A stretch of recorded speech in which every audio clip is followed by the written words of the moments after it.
everyone again. This is Sana Steam from Pakistan region, country manager, M Square Media. So today on 14th of September, as I promised, our international team member, Ms. Ashley, will talk about Mount St. University, and we will talk about its location, beautiful programs that we are offering. So I can see lots of participants are still joining us. But we cannot hold and we cannot wait for more. So I would like to hand over this session to Ms. Ashley, who is from our international team, and she will talk about Mount St. University, which is located in Nova Scotia, Canada. So yes, over to you, ma'am. Thank you so much, Sana. Thank you so much, Rais. Welcome, everybody. Thank you for joining me here today in the beautiful day here in Halifax, Nova Scotia. I am so pleased and honored and super delighted that you've decided to join me. I'm going to be talking a little bit about Mount St. Vincent University. But first, before I give you some information, if you have any questions, please put it in the chat box. I'll be answering questions right after this session. I'm hoping to give you information for about 30 to 40 minutes and then being able to answer your questions at the last 20 minutes of this webinar. Again, my name is Ashley Jane Chow. A lot of my students and parents call me AJ, and I am originally from Kuala Lumpur, Malaysia. I moved to Halifax, Nova Scotia to go to Mount St. Vincent University in 2006 as an international student, and I've been here ever since because I love this place so extremely much. So hopefully you can get some really awesome information today, and let's get started. So where are we located? So a bit of a geography lesson right now. We are located on the east coast of Canada, right on the Atlantic Ocean. Nova Scotia is the province or the state, and Halifax is the capital city in which Mount St. Vincent University is located. So Halifax, in terms of regionally where we are in Canada, it's about 2-hour flight to Toronto, 2-hour flight north of New York. And if you were to cross the Atlantic Ocean towards the United Kingdom, it's about a 7-hour direct flight. And there are direct flights from London to Halifax. And so that's in terms of location where we are. In terms of the city, Halifax is the largest city in Atlantic Canada. It is the hub and center of the region. It is where people come to find opportunities for employment, work, and of course, migration. Population of Halifax is about 450,000. We are actually one of Canada's top 10 fastest growing cities.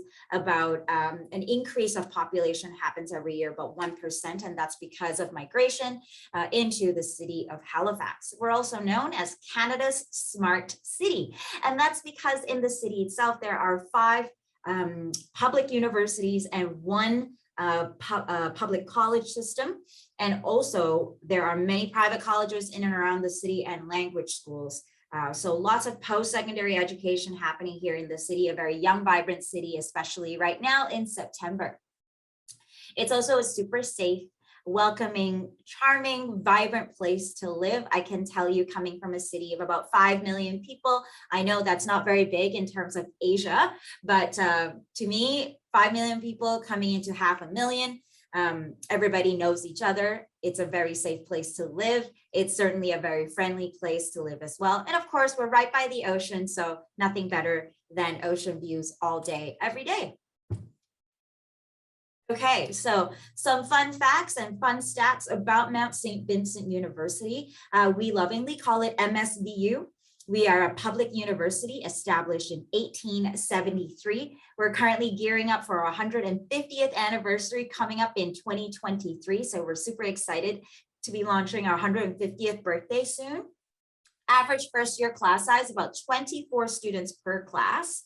And in terms of total population, 4,000 students from 80 different countries. Now, 4,000, so we are a smaller university. We give that very personalized education, very personalized classroom learning experience to all of our students.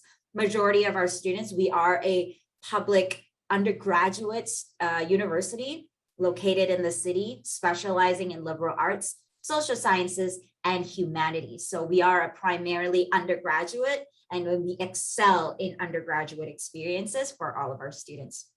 We also offer cutting edge research opportunities. We have 9 research centers here on our campus, from everything from Alzheimer's research to bone development to social engagement within families of our military, the Center on Aging, nutrition assessments for young infants. So we do so much great research. We contribute to the field and hopefully also better the lives of our community. We're also really proud to be offering work experiences in all of our undergraduate programs, and I'll get into some detailed information about that later on.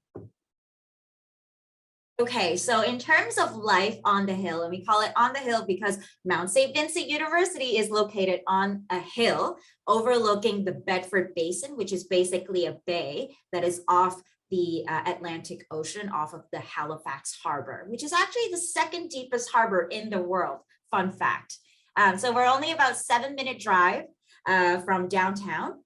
And so students get the opportunity and convenience of living in a capital city, but only about a 7-minute drive away from the main hustle and bustle, the busyness of the downtown core. So it's kind of a really good blend of both. So it's in a park-like setting. The university campus is all in one. We have 40 acres of green space. It's a very beautiful green campus right into downtown.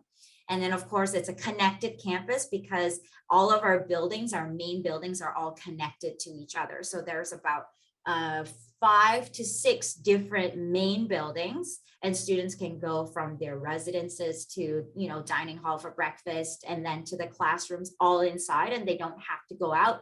If it's raining or if it's snowing or if it's cold or if it's windy, everything is interconnected from the inside. And then, of course, we have a very comprehensive international student support system. And here are just some of the services that we offer for free to our students. We understand that for an international student who is making this really big decision to come to Canada to further their studies and to accomplish all of their education goals, there's going to be so much that they have to transition, adapt, get used to. And so we provide all of these services to our international students to ensure that they are adapting well and that they can do well in classes. And of course, right now, with all of the COVID-19 protocols and pandemic planning that has to be done, we have extended and expanded our service for all of our students, especially if they do decide they want to travel to Canada to start their studies, or even if they just wanted to start online, they still need help. And so we've expanded all of our services for our students. Just very quickly, some really cool information about our residences. So you can see in that top photo, towards the right, where you can see that wide road, that circular area with the pond, that is our residences. It's really beautiful. And that big building that kind of looks like the letter E to the left of it, that is our administrative building. That's actually where I am right now, right in the middle of that central of that building. That's where my office is located. It is the administrative center where you will find the president's office and the registrar's office and admissions, but also all of our science programs and our psychology programs, human nutrition, as well as sociology and anthropology. If you keep looking to the left, as I was saying, we are located right on the Bedford Basin. We are on a hill, and that is basically salt water. So lots of great views of the ocean from our classes. Can be distracting sometimes, so I always tell students to pay attention to class and not look out the window because there's always lots of boats going by. Another thing to know about our residences, so we have 3 styles. Everyone gets their own room. There's no double rooms. That means no sharing. Everyone has their own bedroom. The only sharing spaces would be if the shower room and, of course, the bathroom, which is usually shared between 3 other students.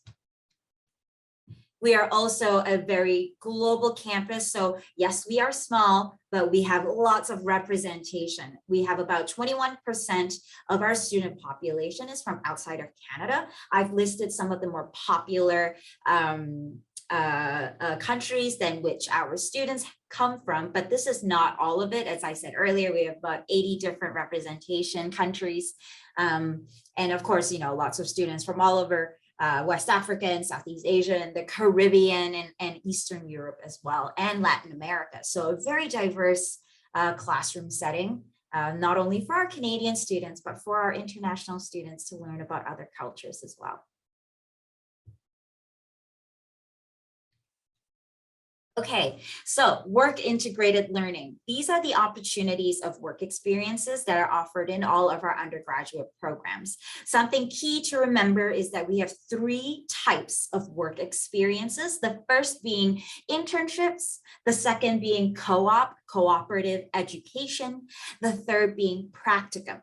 Now, of all of these different labels, it just means that there's a different type of work experience system, but they are all work experiences and they are all offered to all of our students, no matter what program that the student decides to take. Some are mandatory work experiences, requirements for students to complete prior to graduation, and some are sort of voluntary. I always encourage our students to take up work experience opportunities only because you get to really take that theory from the classroom into the workplace and gain work experience, which is so necessary, especially looking for employment after graduation. And so this will give that student a sort of like, extra advantages when they're actually graduated and looking for employment. So if a student is in our Faculty of Arts or Sciences, they can opt to take an internship. And this usually happens in the 3rd year of their undergraduate program. So it's about 13 weeks to maximum 16 weeks of internship. Internships are usually unpaid. So this is not a paid work term for our arts and science students. However, there are some employment places that are really awesome and they give honorariums, which is just a one-time fee, just to say thank you for all the work that you've done and your contribution. Here is some financial benefits to you. And then some internships are paid as well. So they do sometimes get some form of salary and some are not paid. And then if you are a student in professional studies, our faculty within professional studies, there are basically 3 types of options. A cooperative education work term. So those are always paid by the hour and students have to work 3 times. And each work term is about 4 months in length. And then internships, again, the same style. It could be paid, it could be unpaid. Usually it's not paid. And then practicum, again, this could be paid, this could be unpaid. So if you're a student within tourism, practicums are paid, but if you're a student in child and youth studies, practicums are not paid. So it really depends on the program and it really depends on the structure in which you take those work experiences. What I'm trying to convey is that all of our students have that opportunity if they wish to do a little bit of a work integrated learning experience as part of their degree program. Okay, moving along to our programs. So what programs do we offer? These are all of our undergraduate programs. As I said earlier, we are primarily undergraduate specializing in social sciences, humanities, and liberal arts. We have 3 faculties, the arts, the sciences, and the professional studies. And under each faculty, there are many different degree program offerings. So as you can see within our Bachelor of Arts, some of our highlight unique programs include communication, economics, gerontology, the study of aging, family studies, public policy, and women's studies. So those would be some of our more unique arts programs. And then in the sciences, psychology, this year it's the most popular program for all of our newest incoming class. So that program is very, very full right now. And it seems to be one of the more popular programs coming into 2021. And then professional studies, this is really like all of our superstar programs. And all of these programs here offer some sort of mandatory work experience, hence it's called professional studies. So child and youth studies, the only program of its kind in the Atlantic region. So for students who need to get a degree in child and youth studies, the only option is to come to Mount Saint Vincent University. There's a practicum component. They have to do it several times throughout their degree program to meet our graduation requirements. We also have a Bachelor of Business Administration, and we have 7 different majors that a student can choose from. If a student decides they do not want to major, that is totally okay. They will just graduate with a very general 4-year degree in business administration, or they can choose to major in things like accounting, community leadership, international management, marketing, or human resources.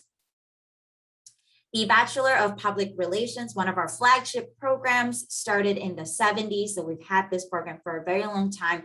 We're also the first university in Canada to establish this area of study as a degree program. So we are the pioneers and we are the experts in this field of study. And this is also the program that I came to Mount Saint Vincent University for, a Bachelor of Public Relations. There is a mandatory co-op education program integrated within this program. And so students will have to study and work to complete all graduation requirements. We also, because we are the pioneers of public relations, we also have a master's of public relations, the only one in Canada. So anyone looking for this credential, they have only one option, is come to the experts to take that program. Applied Human Nutrition, this is for students who are excellent at chemistry, excellent at biology, and they have that sort of passion for understanding dietetics and nutrition. And we are one of 16 universities that are designated by Dietitians Canada to educate dietitians for employment here in Canada. So in Canada, the area of dietetics is regulated by a nonprofit organization, which is also an arm of the government. And so there are many requirements that have to be met in this industry for students to be able to practice. And so we are one of those 16 universities that are designated to educate dietitians. And then moving along to tourism and hospitality management, probably one of my other favorite programs that we offer here. Again, a first in Canada. And also we are the first to offer a mandatory co-op education program as part of our tourism degree. Usually our students will be taking classes in their first year for 8 months and then immediately going into their work experience in the last 4 months of that year. So they will study for 8 months and then 4 months they are working and then back to school and then 4 months of work. So this is one of those programs that is highly prepares our graduates for the workforce and also gives those students, you know, that sort of like foot in the door for their future employers. It's a great networking option as well for our students. You know, of course, pre-pandemic, 90% of our students were able to gain employment right after they graduated, in the span of 3 to 6 months. Obviously, the tourism industry has been heavily impacted this year by COVID-19, but we are hopeful, and by the time that our students graduate next year, hopefully the industry will start picking up again and bringing more visitors to Halifax. Here are some of our graduate programs. We do offer some postgraduate diplomas and postgraduate certificates as part of our offerings. However, these programs are taken on a part-time basis only. We do not offer this full-time. And students basically will take about 2 courses per semester. And so this is not ideal for students who wish to come to Canada and then wish to stay on and be eligible for a postgraduate work permit. These programs are not postgrad work permit eligible. However, our master's degrees are. So these are master degree programs, 2 years in length, and we have about 7 different areas of study, and these 7 different areas of study are in our specializations, as you can see on the screen. If you want more information about our programs, you could always go to msvu.ca/programs.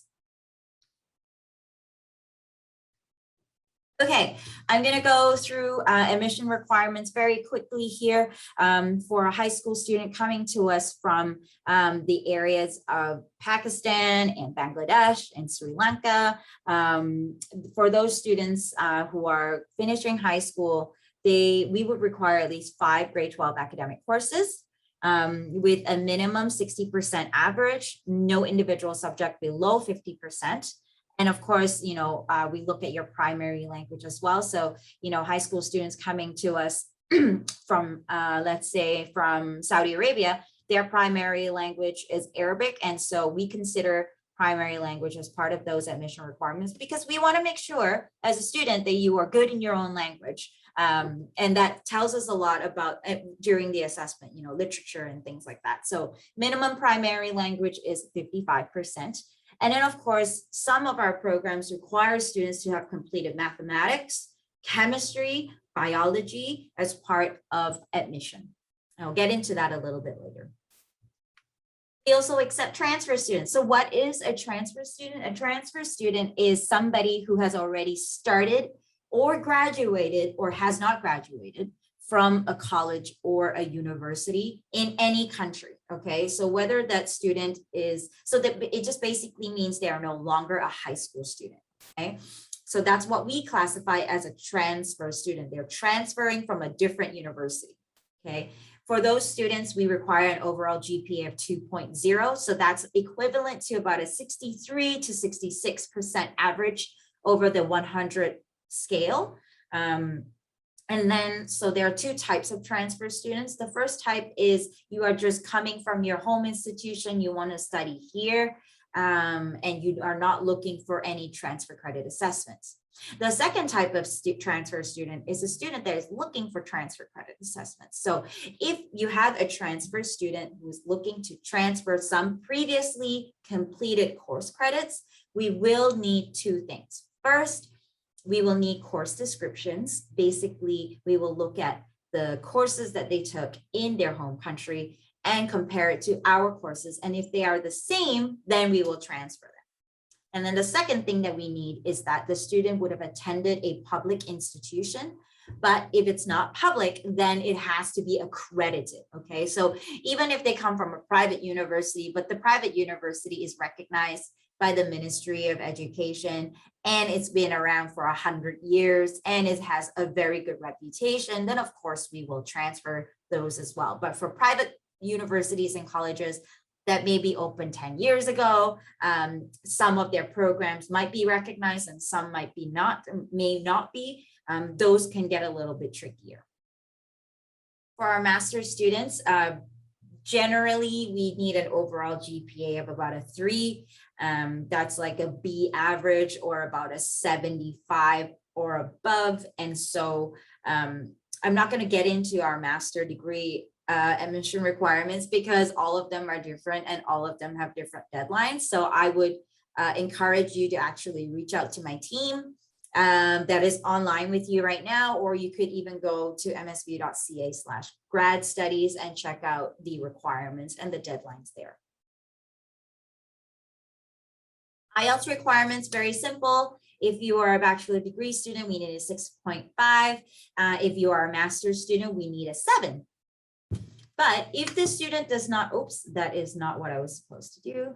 But if the student does not meet the requirements that we have set out, for example, 6.5 or 7, we do have 2 English for academic preparation programs available at the university. So what happens is that if, let's say I want to do a Bachelor of Public Relations and my IELTS was a 6 with no individual band below 5.5, I would get conditional admission into the Bachelor of Public Relations. And the condition is that I have to complete the university bridging program. Okay, so there's no separate application required for these programs. It's all automatically done for the student if they show one of these IELTS scores that you see on your screen. So IELTS 6.0, university bridging program. If the student is a master's student and they have a 6.5, then they will start in the graduate preparatory program. However, If the master's student has a 6.0, then they'll have to do both the university bridging program and the graduate preparatory program. There are some language exemptions. We grant exemptions, so students do not need to submit an IELTS or a TOEFL test score if they've studied in an English language environment for a minimum of 2 years or more. And English language environment can be like an international student who is from Sri Lanka, but they've studied high school in the US for the past 3-4 years, or they have a degree from the UK in the past, they graduated in the past year. So those are some of the language exemptions. I want to go back to the slide here about academic program policies.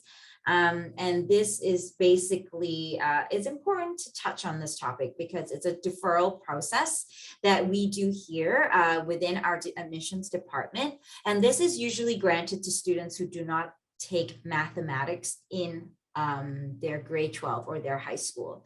And so what happens is if the student has a minimum average of 60% or higher, and no individual subject rate below 50%. So they will meet our admission requirements, but they're missing that mathematics subject. What we will do is that we do not refuse those students. We give them a second chance. We will admit them into a secondary program. It's called the Bachelor of Arts, General Studies. In the first year that student starts with us at MSVU, the student will take our math upgrading course, along with all of the other courses that they would take anyway as part of their first choice program, okay? So it is only merely a label and a title, BA General Studies, but really the students taking most of the courses that they would take for their first choice program. Once they complete that mathematics course successfully in their second term, we can actually switch their program because now they've completed that math requirement. They are no longer required to be in the general studies program. They have met the requirements of their first choice program. And so they will then be switched into their first choice.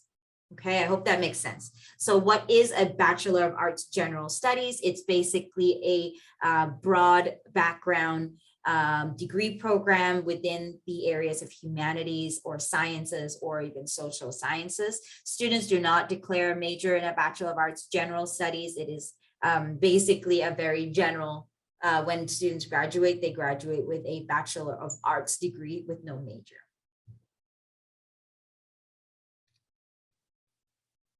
Okay, very quickly now, I'm going to be touching on scholarships and financial aid. So Saint Vincent University is super proud to be offering about $3 million in scholarships and financial aid every year to our students. The ones that I'm highlighting here today are all for our undergraduate programs. And the ones that I'm highlighting today are also only for high school students.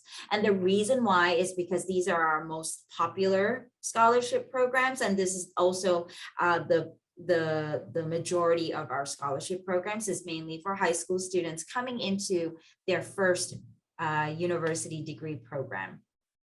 So we have a special one called the Entrance Scholarship that this is automatic. There is no separate application required. Students are guaranteed a scholarship as long as they apply by March 1st every year.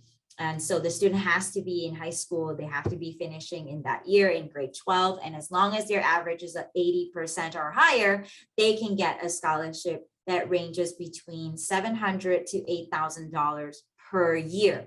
And it's renewable. So the range is actually $2,800 to $32,000 over 4 years. Basically, how it works is the higher the average, the more scholarship in entrance scholarship amounts that the student can get. So hence the range.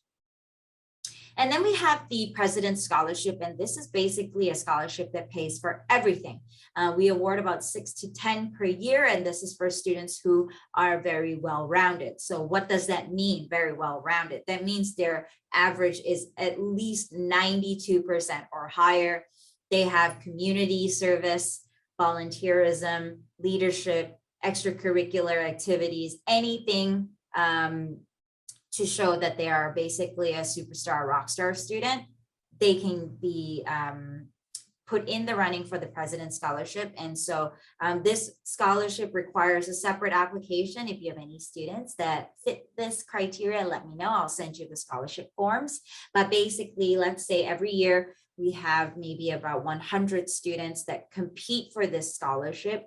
And because we only give about 6 to 10 per year, the competition will be very high. So obviously, you know, it's not based only on the average. It's also it's based on the pool of applicants for that scholarship. So if there are students that have a higher average, they do a bit more than this other student, then of course that student that has more credentials, more achievements will get that scholarship.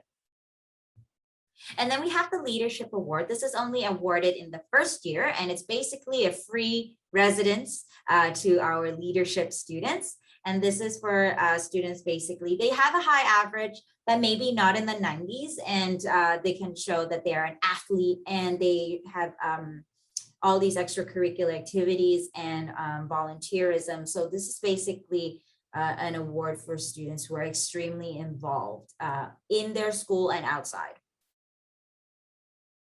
We also offer in-course scholarships, and this is basically for students who have already enrolled at Mount Saint Vincent University. So they are continuing students. They are not from high school.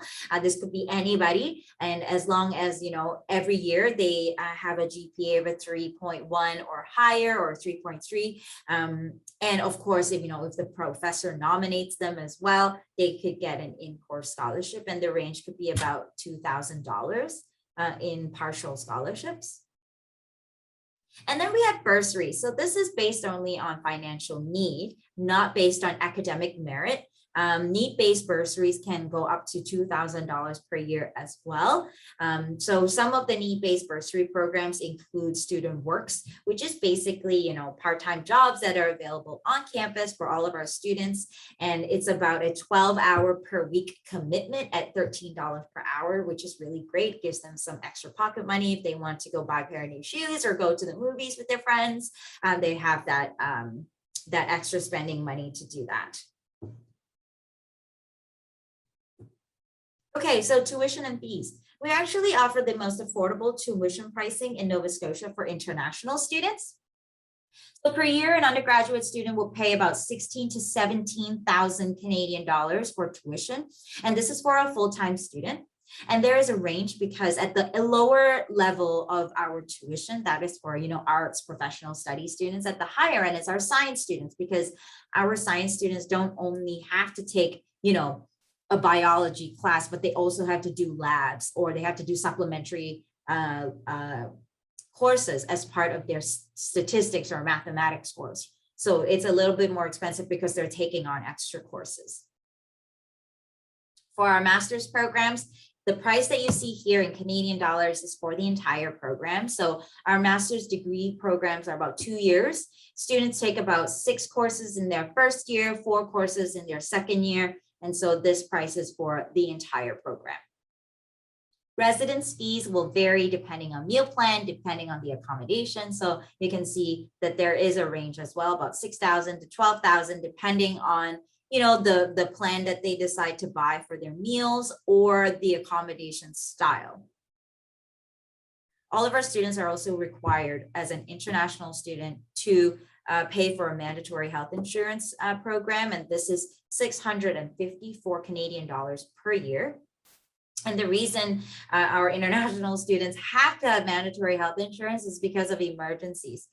If an international student, if anything unfortunately happens to them and they do not have health insurance, the price to pay for medical attention and for the health professional services can be very, very expensive, because in Canada, you know, all Canadians pay taxes, and, you know, health is subsidized in terms of payment. And so for an international person who hasn't been paying taxes here in Canada, they will get, you know, the normal price. And so this protects our international students. And so we mandate all of our international students to get this health insurance program. And then of course, there's other miscellaneous fees that a student will have to pay for besides tuition. So this $731 per year covers the university public transportation here in Halifax. And so all of our universities are part of this public transportation program where they subsidize the payment to all of our students. And so students can get around the city without having to worry about paying really expensive prices just to take the bus or the ferry. And then, of course, there are other fees included in this as well, including technology fees or athletics fees, et cetera, et cetera. So this is sort of like a very good breakdown of what is expected in terms of payment for our international students per year. And then last but not least, how to apply. I'm only talking about undergraduate programs today because this is the general and most accessible application. For our graduate programs, of course, there's so many other things involved like references and resumes. So I'm not going to get into that today, but if you are interested in learning a little bit more about that, you can contact my team who's online today. They'd be more than happy to run you through the application process for our grad programs. But for today, I'm only going to talk about undergraduate. So really easy. There's only 3 steps. You apply online and you put in all of your information, and then you pay a $40 application fee, also very affordable. And then you submit your documents like your transcripts and your IELTS test scores, really, and that's it, okay?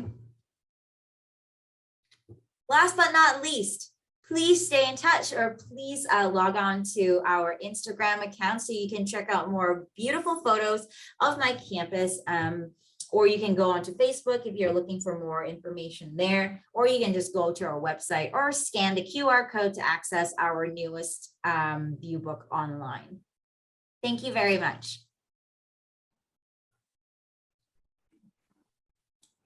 Thank you, Ashley. It was wonderful. And of course, it was a very informative session, not only for our participants, but also for us as well.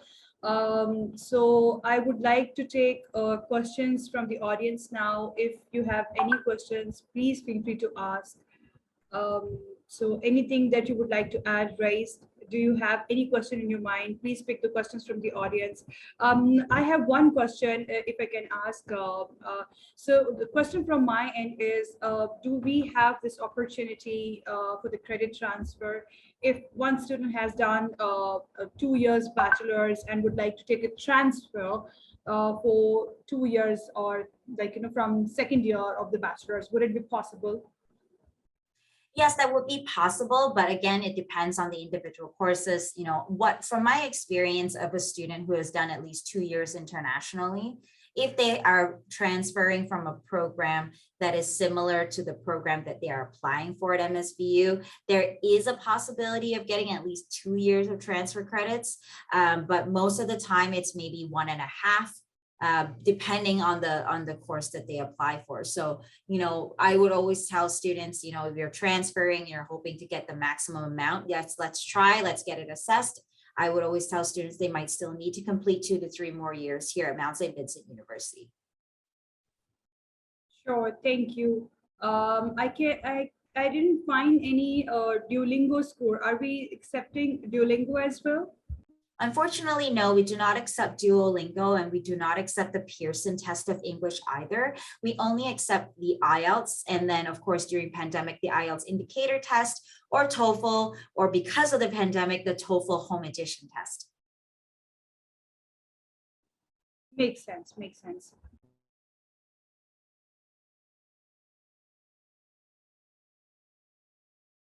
Till when the registrations are open for the January intake?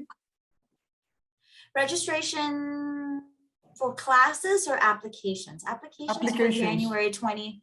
Applications for January 2022 are still open at the moment. If you are talking to a master's degree student, unfortunately, I wouldn't recommend applying for a master's degree right now. Currently, the processing time for a study permit is 12 weeks, and today is September 14th. So by the time that they will be able to apply, get an assessment, and then apply for a study permit, there is not enough time to start in January. However, if you're talking to a bachelor degree student, absolutely, we still have time. time. We will still be accepting applications for January, but I wouldn't encourage it past October.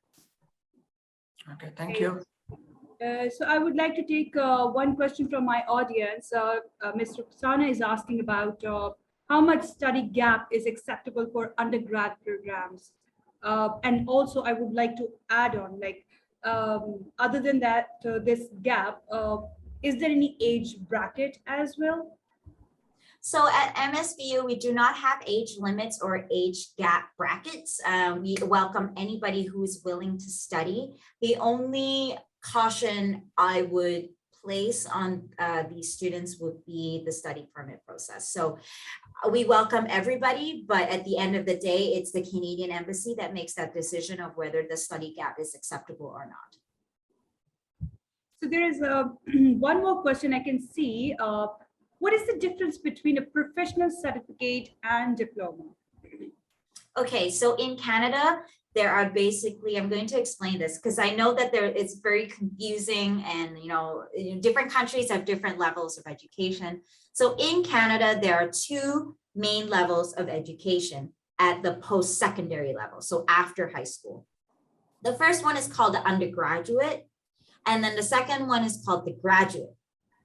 Within these two programs, there are different levels. So in the undergraduate, the lowest level is called a certificate, which is a 1-year program, followed by the diploma, which is a 2-year program, followed by the bachelor's degree, which is a 4-year program. So these are all 3 levels under the undergraduate level.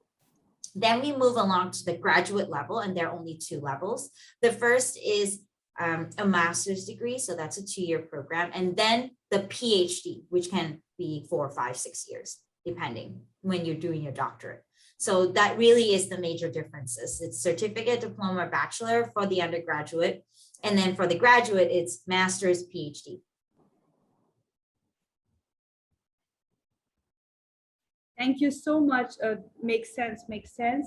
So is there any other question? Anyone would like to ask any other question? Sana, I can see some questions in the chat box. So I'm just going to go ahead and answer those questions. So the first question is from Wakar, and he says, how many intakes are available? And is this with SDS category? Well, SDS category depends on the country that you're in. And, the Canadian Embassy only designates SDS to certain regions and certain countries. So for example, I know that students from the Philippines or from Vietnam or China or even India can be part of the SDS. So that is a totally Canadian Embassy decision. And then in terms of how many intakes we have at the university, we have 4 at the undergraduate level. So the first traditional start is September, followed by January, May, and then July. That is our undergraduate programs. And for our master's degrees, some start only in September, and some have 2 intakes, which is September and January only. Hope that answers your question, Wakar.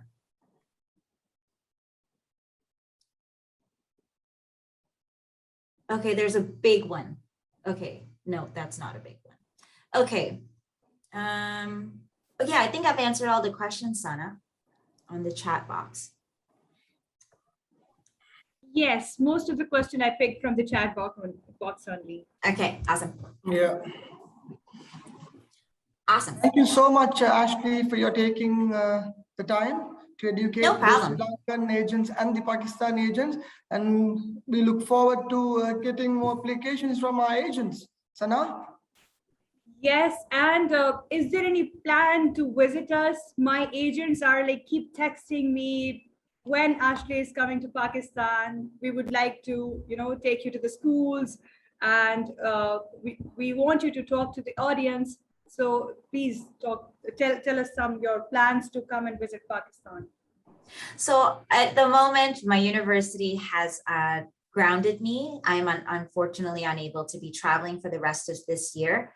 For January 2022, the decision hasn't been made yet, and really it depends on the state of the rest of the world. And so we're kind of taking it easy as it comes. My university doesn't want me to travel unless it is safe to do so. But once I can, I will definitely be in the region, hopefully next year, as long as, you know, the entire situation of the pandemic is under control. Makes sense, makes sense. Please be safe, take care of yourself, and we will definitely stay in touch with you. Definitely. Thank you so much. Your time. Thank you so much.